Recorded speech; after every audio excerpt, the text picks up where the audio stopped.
Hello everyone and welcome to the Asia Pacific Cybersecurity predictions for 2020. This coming year we're going to talk through 5 different predictions that we see are really going to be sort of playing out over the coming year.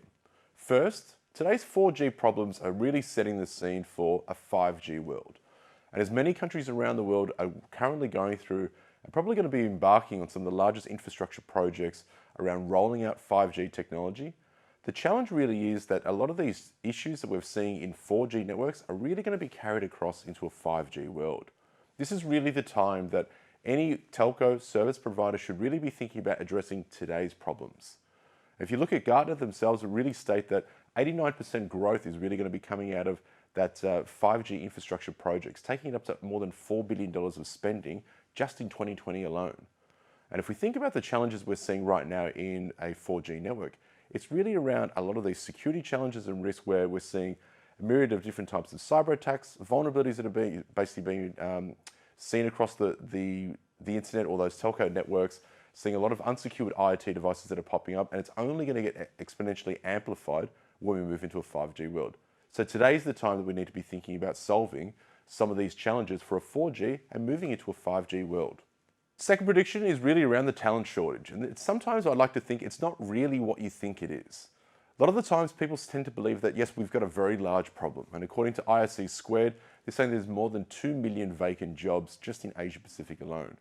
Key challenge that we need to be thinking about is, well, what is it the roles that we're actually trying to look for? A lot of the times we start to see that there are roles that are trying to be filled in security operations centers. And this is where we really need to be thinking about, well, how do we actually try to address this rather than looking at the rearview mirror of saying this is how we've solved things for the last 20 years, thus it's going to be the same way for the next 20. Why don't we start to think about some other ways of trying to solve this talent shortage or so-called talent shortage that's out there? Number one, let's stop looking into that same well of people to say, let's go find that unicorn of cybersecurity professionals that are out there. You know, that must have 10 years experience, must know a range of different tools, technologies, and have experience in a range of different facets around cybersecurity, but paying them a very small amount of money. We should be thinking about how do we find people that are in adjacent markets, find the curious minds, find the problem solvers, maybe even leverage automation a lot more to try and solve the volume of different types of challenges that are actually out there. Because it really does come down to trying to deal with this growth of threats that we're seeing out there and not simply just saying, let's throw people into the problem to always solve it. Because we really can't think that people versus machine is really going to try and help us solve these challenges in 2020 and beyond. IoT, probably going to become the biggest minefield that we're going to be seeing in the coming years. Till this day, more and more IoT devices and even industrial IoT devices continue to be rolled out en masse across various different types of industries that are actually out there. The key challenge that we're seeing more and more is a lot of these devices that are being rolled out haven't really got a lot of security built in mind. And if we think about the vulnerabilities that have actually been detected in IoT devices for the last couple of years, the same few always seem to be permeating right up to the top.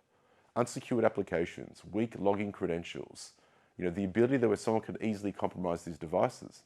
And the key challenge a lot of the time is there's no fundamental way that we could remotely or securely update these devices. So as we keep on seeing more and more of these IoT devices being rolled out, a lot of the times we always need to be thinking about what are the security elements that are actually built into these devices, rather than just simply saying, let's connect it as an internet-enabled device.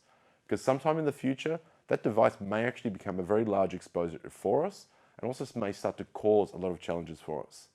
And with a lot of manufacturing industries that are actually in Asia right now, we need to be thinking about how do we start to embed that security by design concept every single time rather than buying the least cost compliant device that's actually out there, or least cost non-compliant device that's out there. The data privacy lines will continue to get blurred. And more as we start to see many other countries around the world starting to roll out some of these laws around protecting the privacy of their citizens, their customers. A lot of those other countries, especially in Asia Pacific, are really starting to think about, well, how do we start to get our version of EU's GDPR, the General Data Protection Regulation? And many of them are also starting to think about, well, we need to ensure that we've also got data sovereignty in place. And what data sovereignty really is, why don't we actually keep the information confines of our borders rather than actually letting it proliferate and spread around the internet as well? Key challenge that we always need to be thinking about when we start to say data sovereignty, it's going to be safer in our own country. Question really is it? Just because it's within our own borders, it doesn't necessarily mean that it's more secure and safe. The onus will always be up to the individuals, the customers, even organizations to really think about how could they protect the information. And a key thing that I always think about is if you collect it, you need to protect it. The cloud of the future has definitely sort of arrived, and more organizations keep on rolling out capability. They keep on rolling out brand new applications and data that they're rolling out to the cloud and leveraging public cloud as much as they possibly can. Whether it's infrastructure as a service, platform as a service, software as a service, or the new endpoint, as I like to call it, which is really around containers and serverless, more and more we keep on seeing that people are falling victim to simply being compromised because of misconfigurations. Gartner themselves predict that by 2020, 95% of all data breaches will actually be due to misconfigurations. And this is where we really need to be thinking about how do we ensure that we're continuously monitoring and checking to see are there any misconfigurations across the multi-cloud environments that we're currently using right now. And for many organizations, they're using a lot of software as a service systems that are out there. We need to ensure that we're checking to see what have we actually got that it's currently hosted on those environments. At the same time, as we start to leverage more of this type of cloud computing capability, how do we ensure that we're not exposing something that shouldn't really be there? Do we actually have a database that's actually connected to the internet when it shouldn't be? We always need to be able to see it in order to do something about it and control it. So let's ensure that we're getting ahead of the curve more and more each time. So with that, thank you very much for joining us on this webinar. And as we move forward into 2020, new cybersecurity approaches are definitely needed today, including adopting a preventative approach to security, which ultimately means increasing levels of security automation, establishing contextual security outcomes, and integrating a lot of this capability. With these 5 predictions that we talked about that we foresee that's going to really take place across Asia Pacific in 2020, now's really the time that we should be thinking about how do we get ahead of the curve.